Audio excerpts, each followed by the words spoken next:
Hello दोस्तों। तो हम लोग 5 लेक्चर इलेक्ट्रिकल मशीन का देख चुके थे और आज हम लोग स्टार्ट करने वाले हैं एसी एक्साइटेशन। अभी तक हम लोग जितना कुछ भी देखे थे उसमें हम लोग क्या कर रहे थे, बेसिकली बेसिकली हमारा करंट जो है, करंट वाला जो टर्म है वो कांस्टेंट होता था। जैसे 2 एम्पियर, 3 एम्पियर, 4 एम्पियर, इस तरीके से हमारा करंट रहता था और हम लोग क्वेश्चन सॉल्व करते थे और कॉन्सेप्ट्स को समझते थे। लेकिन जब हम लोग transformer, induction machine, synchronous machine ये सब पढ़ने के लिए जाएंगे या फिर पॉलीफेज इंडक्शन मशीन ये सब पढ़ने जाएंगे तो वहां पे हमें एसी करंट मिलेगा। तो अब एसी करंट को समझना बहुत जरूरी है क्योंकि ये टाइम वैरिंग करंट होता है। तो एसी करंट को समझना जरूरी है, इसीलिए हम लोग एसी एक्साइटेशन से शुरू करेंगे।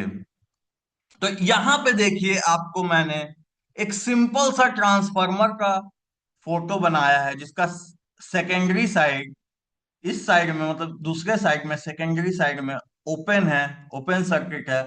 और प्राइमरी साइड में एक वोल्टेज सोर्स, ये देखिए एसी वोल्टेज सोर्स है, वोल्टेज सोर्स से कनेक्टेड है। और यहाँ कुछ आई फाई एक्साइटिंग करंट फ्लो हो रहा है इस वाले वाइंडिंग में। और जो वोल्टेज इंड्यूस कर रहा है ये V1 वोल्टेज सोर्स, वो वोल्टेज इंड्यूस जो है वो E1 वोल्टेज इंड्यूस कर रहा है। और ये जो वाइंडिंग है इसका टर्न्स कितना है, n नंबर ऑफ टर्न्स है। तो सबसे पहले जो फ्लक्स जनरेट होगा, क्योंकि एसी करंट है, टाइम वेरिंग करंट है, तो फ्लक्स भी टाइम वेरिंग होगा। तो फाई टी को हम लोग कैसे रिप्रेजेंट करें? तो अगर इस आई आई फाई को रिप्रेजेंट करना है तो आई साइन ओमेगा टी वगैरह करके करते हैं, तो वैसे ही फ्लक्स जो जनरेट हो रहा है वो होगा phi max sine omega T. Phi max जो है मैक्सिमम एम्पलीट्यूड ऑफ फ्लक्स है, तो phi max sine omega T. और फाई को हम लोग क्या पढ़े थे, बीसी इंटू एसी, यानी कि कोर का magnetic flux density into cross section area of the core, B A. Phi तो बीए होता है, तो यही लिखे एसी यानी कि cross section area of the core. B max होता है maximum magnitude of magnetic flux density. बस फाई मैक्स को एसी इंटू बीमैक्स से रिप्लेस किया और साइन ओमेगा टी कर दिए। where phi max is the amplitude of core flux phi in Weber।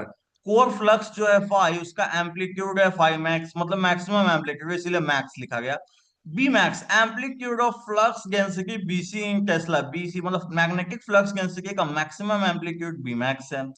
Omega क्या है, एंगुलर फ्रीक्वेंसी है 2 पाई एफ। एफ क्या है, फ्रीक्वेंसी है हर्ज में, ठीक। ओमेगा 2 पाई एफ होता है, तो ये एफ क्या है, फ्रीक्वेंसी है हर्ज में, तो omega equal to 2 pi F. ये आपको पता होगा, एफ जो होता है फ्रीक्वेंसी होता है हर्ज में। चलिए अब आगे बढ़ते हैं।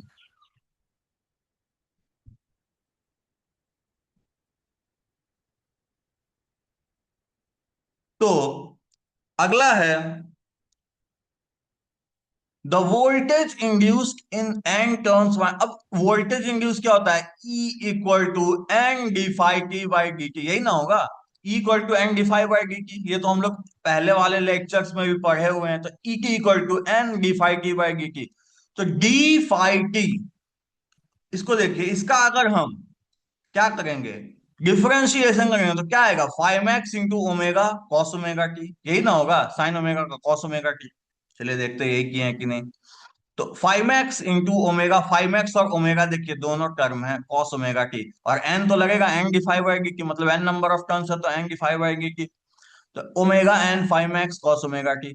अब ये ओमेगा एन फाइव एक्स एक नया टर्म आया, इसको हम लोग ई मैक्स बोलेंगे। क्या बोलेंगे, E max cos omega t, where E max equal to omega N phi max. Omega को 2 पाई एफ लिखो, एन को एन लिखो, फाइव एक्स को एसी इंटू बी मैक्स लिखो, जो पहले लिख रहे थे एसी इंटू बी मैक्स।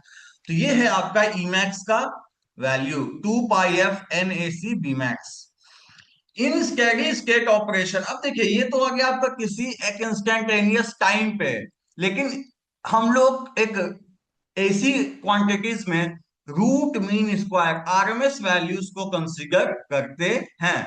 जैसे हम लोग डीसी में मीन वैल्यू को कंसीडर करते हैं, यहाँ पे हम लोग आरएमएस वैल्यू को कंसीडर करते हैं। RMS values of voltages and currents are taken into account. तो आरएमएस वैल्यूज को निकालते कैसे हैं, ये बहुत जरूरी चीज है। तो आरएमएस का आप नाम से पढ़िए, रूट। देखिए रूट। मीन, मीन क्या है? Total number of terms upon time, तो one upon time mean. Square, देखिए इंटीग्रेट करके स्क्वायर किए ना, मतलब सम करके स्क्वायर करते हैं अगर दो तीन क्वांटिटीज होता तो, बट यहाँ तो साइनोसॉइडल क्वांटिटीज है तो इंटीग्रेट करके स्क्वायर करेंगे। तो F R M S equal to under root of 1/2 integration of 0 to t F square T D. अब देखिए इंड्यूस वोल्टेज क्या आएगा आरएमएस का। तो अभी देखिए मैं किसी भी साइनसॉइडल क्वांटिटीज का पूरा इंटीग्रेशन करके आपको नहीं दिखा रहा हूं। अगर आप खुद से भी इंटीग्रेशन करेंगे किसी भी साइनसॉइडल क्वांटिटीज का, तो 1/√2 के टर्म्स में आएगा। 1/√2 into maximum value of that quantity. आप अपने से मैथमेटिक्स है, ये सिंपल मैथमेटिक्स है। आप आरएमएस वैल्यू खुद से निकाल के देखिएगा किसी भी टर्म का, किसी भी साइनोसॉइडल या कोसाइनस, मतलब साइन या कॉस का। आप क्या करिएगा, आप आरएमएस वैल्यू निकाल के देखिएगा, 1/√2 टाइम्स आएगा। तो RMS value of induced voltage क्या होगा? ये जो मैक्सिमम है, ये जो मैक्सिमम है इसका बाय√2। यही किया, 2 pi F N A C B max बाय√2। तो 2/√2 तो क्या होगा, √2 होगा। ऑब्वियसली 2/√2 तो √2 ही होगा, √2 कटेगा तो √2 pi F N A C B max. √2 pi F N A C B max.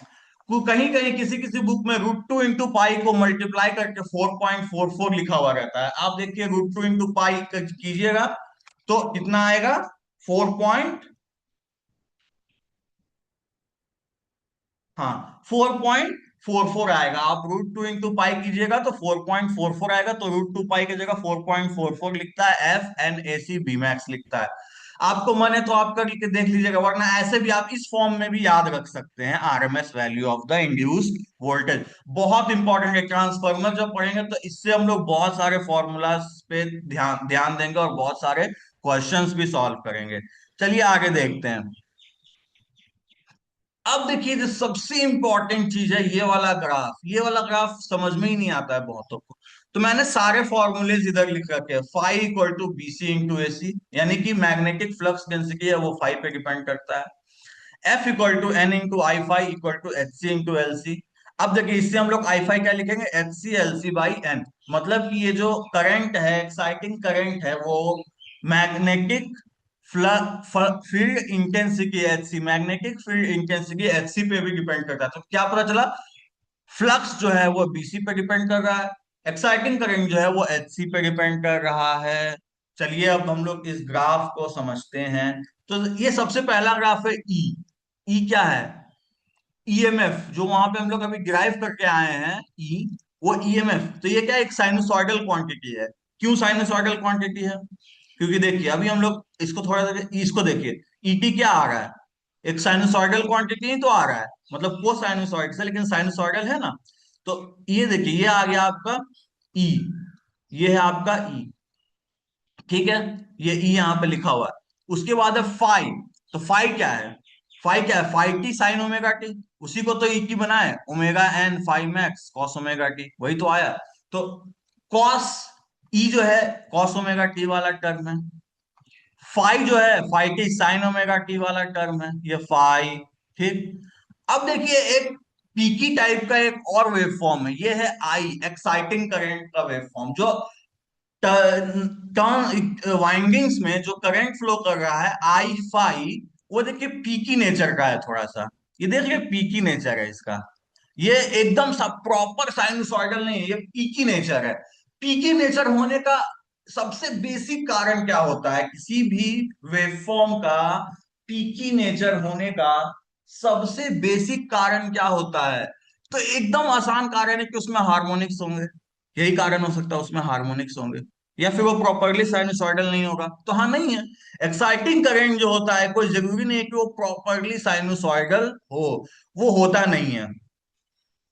अब ये क्यों नहीं होता है प्रॉपरली साइनसॉइडल, ये जानना है कि ठीक है ई तो साइनसॉइडल बना दिए, फाई भी साइनसॉइडल है, लेकिन आई फाई साइनसॉइडल क्यों नहीं है, पी की नेचर का क्यों है, ये सबसे इंपॉर्टेंट सवाल है।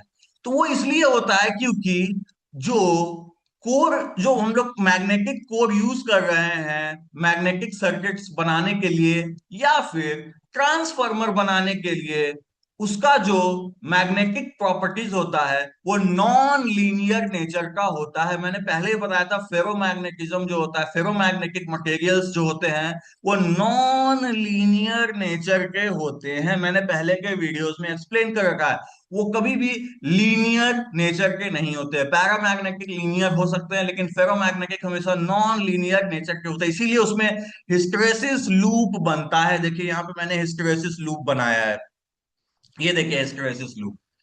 उसके बाद अब देखिए यहाँ पे, to produce magnetic flux in the core we require current in the winding. Obviously magnetic flux को कोर में प्रोड्यूस करने के लिए हमें करंट का जरूरत है। This current is called exciting current. इस करंट को हम लोग क्या बोलेंगे? Exciting current. रिप्रेजेंट कैसे करेंगे? I phi. Exciting current differs from the sinusoidal waveform. Sinusoidal waveform से एक्साइटिंग करंट डिफर करता है, ये तो बता रहे थे कि पी की नेचर का होता है, of the flux due to non linear magnetic properties of the core. Core के नॉन लीनियर मैग्नेटिक प्रॉपर्टीज की वजह से होता है। तो अब देखिए यहाँ पे मैंने लिख दिया RMS value of the induced voltage, RMS, वो वही वाला सेम फॉर्मूला है। तो आई फाई जो एक्साइटिंग करंट है उसको भी हम लोग आरएमएस निकालेंगे, तो क्या लिखेंगे? I phi RMS I C into H RMS by N. ठीक है, तो आई का एच के साथ आरएमएस के टर्म्स में भी रिलेशन बता दिए। अब देखिए सबसे इंपॉर्टेंट चीज क्या है कि हमको ये जो बीएच लूप है, यानी कि फाई और आई फाई, मतलब ये जो हिस्टैरिसीस लूप है, इससे हम लोग को मैपिंग करना है। तो सबसे इंपॉर्टेंट चीज हम क्या रखेंगे? फ्लक्स फाई का, ये जो फाई है साइनसॉइडल क्वांटिटी फाई का, और ये जो पीकी नेचर का जो आई फाई है, इसका हम लोग मैपिंग करेंगे बीएच लूप में, यानी कि हिस्टैरिसीस लूप में। तो बस दो पॉइंट याद रखना है। जब राइजिंग जब यहां से हम लोग राइजिंग फ्लक्स को लेंगे, मतलब जो फ्लक्स ऊपर की तरफ जा रहा है, वेवफॉर्म जब ऊपर की तरफ जा रहा है, तो हम लोग जो मैग्नेटाइजिंग वाला पार्ट है उस वाले वैल्यूज को कंसीडर करेंगे, और फॉलिंग फ्लक्स को लेंगे तो जो डीमैग्नेटाइजिंग वाला पार्ट है उस वाले को कंसीडर करेंगे। तो फाइव में देखिए ये वाला जो पार्ट है वो राइजिंग है, राइज कर रहा है, राइज कर रहा है, राइज कर रहा है, राइज कर रहा है, राइज कर रहा है। तो फाइव डैश जो है यहाँ पे, ये फाइव डैश देखिए, ये फाइव डैश यहाँ लिखा हुआ है, मैंने इसको एरो से रिप्रेजेंट किया है। फाइव डैश जो है यहाँ पे, ये कहाँ जा रहा है, कहाँ जा रहा है, कहाँ जा रहा है? यहाँ पे आ रहा है। देखिए यहाँ पे भी मैंने एक एरो लगा दिया है, फाइव डैश। तो इसके कोरेस्पॉन्डिंग जो टर्म है, करंट का टर्म है, वो है आई फाइव डैश, है ना? आई फाइव डैश, ये आई फाइव डैश हो गया, ये आई फाइव डैश हो गया इसके कोरेस्पॉन्डिंग। यहाँ पे भी देखिए मैंने एरो लगा दिया है, एकदम सेम सेम कलर का एरो लगाया ताकि आपको कंफ्यूजन बिल्कुल ना हो। अब देखिए ये इसका टाइम क्या है? टी गैस, यहाँ टाइम है टी गैस इसका। ठीक, तो ये देखिए फाइव गैस तो कैसे मैपिंग करेंगे? क्योंकि ये राइजिंग वाले साइनसॉइडल वेवफॉर्म में राइज कर रहा है ना, अभी ऊपर जाएगा, यहां तक आएगा, तो मैग्नेटाइजिंग वाला लेंगे। जब ये फॉल कर रहा होगा, फॉलिंग फ्लक्स वेवफॉर्म, तो डीमैग्नेटाइजिंग वाला पार्ट लेंगे। डीमैग्नेटाइजिंग, यहां तक तो मैग्नेटाइज हुआ, सैचुरेट हुआ, अब यहां से डीमैग्नेटाइज होगा, तो जब फॉलिंग वाला को कंसीडर करेंगे पाई डबल डैश, तो ये देखिए एरो वाला, ये देखिए डॉटेड एरो है, तो यहां से जाएगा, ये फाइव डैश यहाँ आएगा, डॉटेड एरो, ये डीमैग्नेटाइजिंग वाला पार्ट में आएगा। अब ये डीमैग्नेटाइजिंग वाला पार्ट का करंट देखते हैं, चलिए नीचे चलते हैं। आई फाइव डैश देखिए यहाँ पे मैंने डॉटेड एरो लगा दिया, आई फाइव डबल डैश, आई फाइव डबल डैश, ये five dash, five double dash के कॉरेस्पॉन्डिंग है आई फाइव डबल डैश। ठीक है, और इसका टाइम देखते हैं, टाइम क्या है? T double dash. अब यहां पे भी देखिए आई फाइव डबल डैश जो है, जो पीकी नेचर वाला वेवफॉर्म है, उसका फॉलिंग वाले पार्ट में है आई फाइव डबल डैश। ठीक, और ये आई फाइव डैश जो है वो क्या है? वो राइजिंग वाले पार्ट में है, आई फाइव डैश।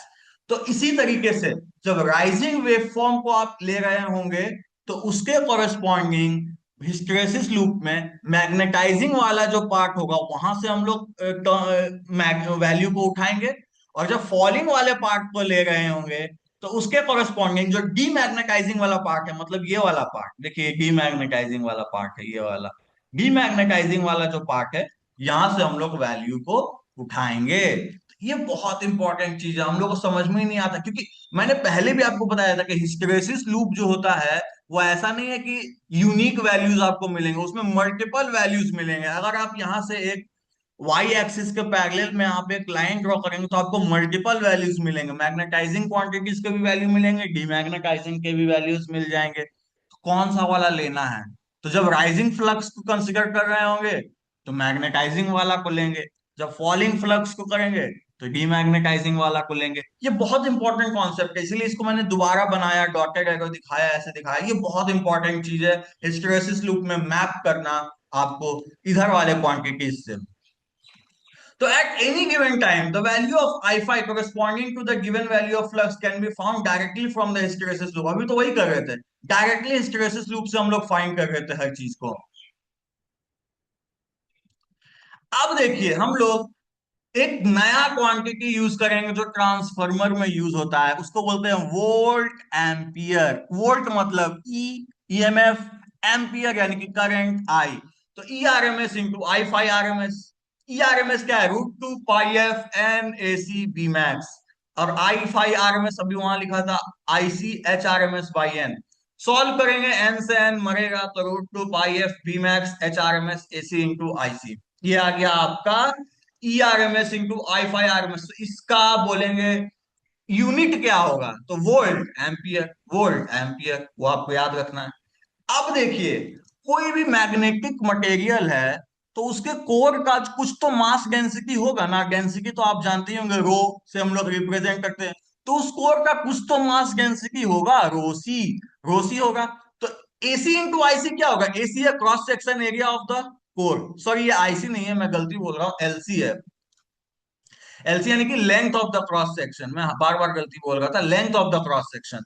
तो एरिया इंटू लेंथ क्या देता है आपको? वॉल्यूम देता है। तो वॉल्यूम इंटू ये जो मास डेंसिटी है, मास डेंसिटी को मल्टीप्लाई करेंगे तो क्या आएगा? Volume into density. मास होता है ना, वॉल्यूम इंटू डेंसिटी मास होता है। तो मास ऑफ द कोर आ गया AC IC rho C, where AC equal to cross sectional area of the core, LC equal to mass length of the magnetic path, ρc equal to mass density of the core. तो ये हो गया mass of the core material. जो भी कोर आप use करें, ferrite core, silicon steel core, जो कोर आप यूज करें उसका मास आ गया आपको AC into LC into rho C. अब क्या करेंगे हम लोग? Exciting RMS volt ampere per unit mass. ये देखिए वोल्ट एम्पियर हम पहले ही निकाल चुके हैं, एक्साइटिंग आरएमएस वोल्ट एम्पियर निकल गया है। अब उसको हम लोग पर यूनिट मास निकालेंगे कि पर यूनिट मास उस कोर में वोल्ट एम्पियर कितना है। ये बहुत इंपॉर्टेंट है, आपको कोर की डिजाइनिंग करने में ये चीज काम आता है। तो exciting RMS volt ampere per unit mass. तो पर यूनिट मास को पीए से रिप्रेजेंट करेंगे तो E RMS I RMS by M. पर यूनिट मास तो निकालना है तो क्या है? बाई एम करना होगा, टोटल मास से डिवाइड कर दो। तो ई आरएमएस आई फाई आरएमएस आपको दिया हुआ है, यहाँ आप निकाल कर बैठे हुए हैं। बाई एम कीजिए तो बाई एम क्या है? AC LC rho C. AC LC rho C करें तो ये वाला एसी एलसी से मरेगा, खाली रोसी बचेगा नीचे में। तो क्या बचा? Root two pi F B max H R M S by rho C. ये बहुत इंपॉर्टेंट है, बड़े याद रहने वाला है नहीं, है इंपॉर्टेंट बट याद नहीं रहेगा आपको। तो आपको ये याद रखना है। और एम आप तुरंत वहां से निकाल देंगे, बस रोसी से मल्टीप्लाई करके डिवाइड दे देंगे, ये चीज आ जाएगा। ये बहुत इंपॉर्टेंट क्वांटिटी है, ये आगे चलकर पता चलेगा कितना इंपॉर्टेंट है जब हम ट्रांसफार्मर वगैरह पढ़ेंगे तब। अब देखिए क्वेश्चन सॉल्व करते हैं।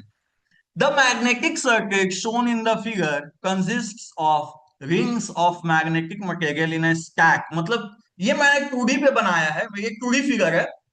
आप ऐसा समझिए कि इसके पीछे एक और ऐसा ही रिंग लगा हुआ है, इसके पीछे एक और ऐसा ही रिंग लगा हुआ है, और उसका जो एच है, उसका जो हाइट है, मतलब उसको आप ऐसे करके हॉरिजॉन्टली पकड़ेंगे तो उसका जो हाइट आएगा वो आएगा एच। एच हाइट का मतलब बहुत सारा इसके पीछे और रिंग्स है, मतलब थोड़ा पीछे की तरफ भी है, मतलब जेड डायरेक्शन में भी है, और उसका एच हाइट है वहां पे, मतलब उसका जो डायमेंशन है वो एच है। The rings have inner radius, इसका इनर रेडियस कितना है? R I. Outer radius R O. Assume that the iron of infinite probability, mu infinity मानना है कोर का, and neglect the effect of the magnetic leakage and fringing. For Ri equal to 3.4, Ri 3.4 है, Ro equal to 4 centimetre, H equal to 2 centimetre, G equal to 0.2, G मतलब air gap length, और H जो पीछे मैंने बोला ना, जो Z direction में जो H है वो 2 सेंटीमीटर है। सबसे पहला सवाल क्या है, calculate the mean core length LC and the core cross sectional area AC. Core का क्रॉस सेक्शनल एरिया एसी आपको कैलकुलेट करना है। तो चलिए देखते हैं कैसे होगा। तो पहले मीन कोर लेंथ करेंगे कैसे। हमको तो आर आई और आर ओ दिया हुआ है। तो सबसे पहले हम लोग एवरेज रेडियस निकालेंगे। तो एवरेज रेडियस कुछ इसके बीच में आएगा। तो एवरेज रेडियस कैसे निकालेंगे, R I plus R O by two. R I plus R O by two कितना आएगा, 3.7। 3.7 कुछ बीच में होगा, 3.7 centimetre mean radius. Mean core length, core का लेंथ कितना होगा, तो सरकमफ्रेंस। आप बताइए सरकमफ्रेंस कितना होता है, 2 पाई इंटू आर मीन। अब कुछ लोग बोलेंगे सर जी भी तो था, तो जी को माइनस भी तो करना था यहाँ पे। तो आप जी को माइनस थोड़ा सा आप कर लीजिए, लेकिन उससे मुझे नहीं लगता है कुछ बहुत ज्यादा फर्क आएगा। क्योंकि देखिए जो जी है वो क्या है, 0.2 सेंटीमीटर है, यानी कि अगर आप इसको मीटर में बदलेंगे तो 0.002 मीटर आएगा। तो आप वो कर लीजिए, लेकिन उससे कुछ बहुत ज्यादा फर्क नहीं आएगा, 0.23 ही रहना है। 0.2305 होगा बस। तो 0.2325 मीटर एलसी आ गया। आप जी को थोड़ा सा नलिफाई कर सकते हैं, कोई दिक्कत नहीं, मतलब इसको इग्नोर कर सकते हैं। क्रॉस सेक्शनल एरिया क्या आएगा, तो क्रॉस सेक्शनल एरिया सबसे पहले तो ये वाला लेंथ, ये वाला लेंथ देखिए, R O minus R I वाला लेंथ आएगा। और क्रॉस सेक्शनल एरिया क्या आएगा, उस कोर का क्रॉस सेक्शनल एरिया। तो एच जो हाइट है पीछे, उसको आपको मल्टीप्लाई करना होगा। तो H into R O minus R I, H into R O minus R I करेंगे। एच कितना था देख लेते हैं पहले, 2 सेंटीमीटर, तो 0.02 सेंटीमीटर। 0.02 सेंटीमीटर इंटू 0.006, 0.006 करेंगे, R O minus R I करेंगे तो आएगा 0.6, मतलब 4 - 3.4, 0.6, तो 0.006। तो कितना आएगा क्रॉस सेक्शनल एरिया, 1.2 इंटू 10⁻⁴मीटर स्क्वायर। तो पहला सवाल हो गया। दूसरा सवाल देखते हैं, calculate the reluctance of the core and that of the air gap. ठीक है, reluctance of the core R C, L C by mu not mu R A C. तो आर सी क्या हो गया, आर सी क्योंकि mu mu mu R तो infinity था, mu क्या था लिखा हुआ था इन्फिनिटी, म्यू नॉट तो कभी इन्फिनिटी नहीं हो सकता, तो म्यू आर इन्फिनिटी रहा होगा। तो म्यू आर इन्फिनिटी है, तो म्यू आर इन्फिनिटी है तो आर सी जीरो होगा, नीचे कोई भी इनफाइनाइट टर्म होगा तो पूरा क्वांटिटी जीरो हो जाएगा। Air gap length R G, G by mu naught है सी, यही तो फॉर्मूला पढ़े थे। तो जी पता है 0.002, म्यू नॉट पता है 4 पाई इंटू 10⁻⁷ और एसी 1.2 इंटू अभी निकाला आपने। सॉल्व कीजिए, 1.33 इंटू 10⁻⁷ एम्पियर पर वेबर। ये आ गया आपका क्या, reluctance of the air gap, या फिर एयर गैप रिलक्टेंस। अगला सवाल देखते हैं क्या है। For N equal to 65 turn, देखिए ये एन का टर्न्स भी दिया हुआ है, 65 टर्न्स है। कैलकुलेट द इंडक्टेंस, ठीक है। तो इंडक्टेंस का फॉर्मूला भी हम लोग पढ़ रखे हैं पहले वाले वीडियोस में, L equal to N square by R total. R total क्या है, R C plus R G. R C zero है तो सिर्फ आर जी होगा, N square by R G. L equal to 65 square by 1.33 into 10⁻⁷। Solve कीजिए, बस solve कीजिए, आएगा 3.18 इंटू 10⁻⁻⁴ हेनरी। अब किसी को मन है तो आप इसको मिली हेनरी के टर्म्स में भी लिख सकते हैं, 0.318 मिली हेनरी आएगा। तो आप वो लिख लीजिएगा। सिंपल सा कैलकुलेशन है और कुछ नहीं है। ये सब देखिए यूनिवर्सिटी के एग्जाम में यही सब सवाल आएंगे, गेट में मुझे पता है इतना लंबा सवाल नहीं आता है, बट यूनिवर्सिटी लेवल के एग्जाम में यही सब सवाल आएंगे। और मेरा पहला मोटिव है आपको यूनिवर्सिटी के एग्जाम्स में चीजें करवाना, उसके बाद फिर मैं गेट पे धीरे धीरे स्विच करूंगा। Calculate the current I required to operate at an air gap flux density of BG equal to 1.35 tesla. Current भी आपको निकलवाने हैं, मतलब निकालने हैं। तो बीजी आपको दिया हुआ है 1.35 टेस्ला। और हाँ एक बात, ये सब सवाल सिर्फ यूनिवर्सिटी के एग्जाम में नहीं आता है, ईएससी मेंस में भी यही सब सवाल आता है, ऐसे ही लंबे लंबे सवाल आते हैं। और आपको पूरा एक्सप्लेन करके लिखना होता है और सॉल्व करना होता है। उसमें कैलकुलेटर भी अलाउड होता है और आप कर सकते हैं। गेट में इतने लंबे सवाल नहीं आएंगे, कुछ एक सवाल दे देगा, एक पार्ट दे देगा आपको 1 मार्क्स का या 2 मार्क्स का, उससे ज्यादा नहीं आएगा। लेकिन ईएससी मेंस के एग्जाम में ये सब सवाल आते हैं, और प्रीलिम्स में तो ऐसे भर भर के आ जाएंगे आपको सवाल। किसी भी चीज का रिलक्टेंस दे देगा निकालने के लिए, और रिलक्टेंस का फॉर्मूला आपको पता होता है, सब कुछ दे देगा, म्यू नॉट दे देगा, एसी दे देगा, जी दे देगा। आपको उसका वैल्यू तुरंत निकालना है, तुरंत बनाना है, क्योंकि 300 सवाल बनाने होते हैं। और यूनिवर्सिटी में तो ऐसा ही टाइप का सवाल देगा, एक ही सवाल देगा, ऐसा देगा 5 मार्क्स का, 10 मार्क्स का। तो ऐसा नहीं है कि ये सब सवाल बेकार है, क्योंकि गेट में ऐसे स्टैंडर्ड्स ऐसे सवाल नहीं आ रहे, गेट में भी आते हैं, कॉन्सेप्ट यही रहता है। अभी ईएससी मेंस में ऐसे सवाल आ रहे हैं, और ऐसे सवाल कहाँ आते हैं, यूनिवर्सिटी के एग्जाम में आते हैं। तो आप उसके लिए प्रिपेयर कर सकते हैं। और बाकी एग्जाम्स भी जो होते हैं छोटे बड़े, उसमें मतलब ये पूरा सवाल नहीं आएगा, सिर्फ इंडक्टेंस दे देगा निकालने के लिए, एयर गैप रिलक्टेंस दे देगा निकालने के लिए, इस तरीके से क्रॉस सेक्शनल एरिया पूछ लेगा आपसे। ऐसे इस टाइप के सवाल आते ही आते हैं, तो आप ऐसा मत सोचिए कि ये बेकार है। फ्लक्स, तो अब क्या निकालना था हमको, करंट निकालना था ना, करंट। चलिए, तो फ्लक्स पहले जानते हैं। तो फ्लक्स क्या है, बीजी इंटू एसी। एयर गैप का फ्लक्स बीजी इंटू एसी, या फिर कोर का फ्लक्स बीसी इंटू एसी। तो एयर गैप का फ्लक्स बीजी इंटू एसी है। ठीक है, तो बीजी कितना दिया हुआ है, बीजी वहां पे दिया हुआ था ना 1.35 टेस्ला, तो 1.35। एसी हमने निकाल रखा है, तो फाइव निकल गया 1.62 इंटू 10⁻⁴। ये आपका फ्लक्स निकल गया 1.3 1.62 इंटू 10⁻⁴। एमएमएफ, एमएमएफ हम लोग निकाले हैं, F equal to N I equal to five into RC plus RG, जहां पे आरसी जीरो हो गया था, क्योंकि आरसी तो जीरो है, अभी हमने देखा, कोई reluctance of the core zero है।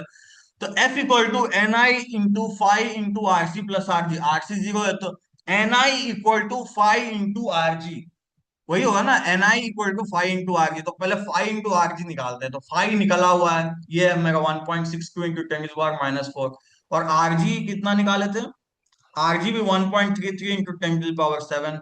मुझे याद हो गया है ये फॉर्मूला, आप भी सॉल्व करेंगे तो याद हो जाएगा। तो फाइव निकला हुआ है, आरजी निकाल लिए, मतलब आरजी दोनों निकला हुआ था, बस मल्टीप्लाई किए, और 2150 एम्पियर टर्न्स है। कुछ 0.4 या 0.5 भी आया था, मुझे याद नहीं है, बट वो मैंने इग्नोर कर दिया।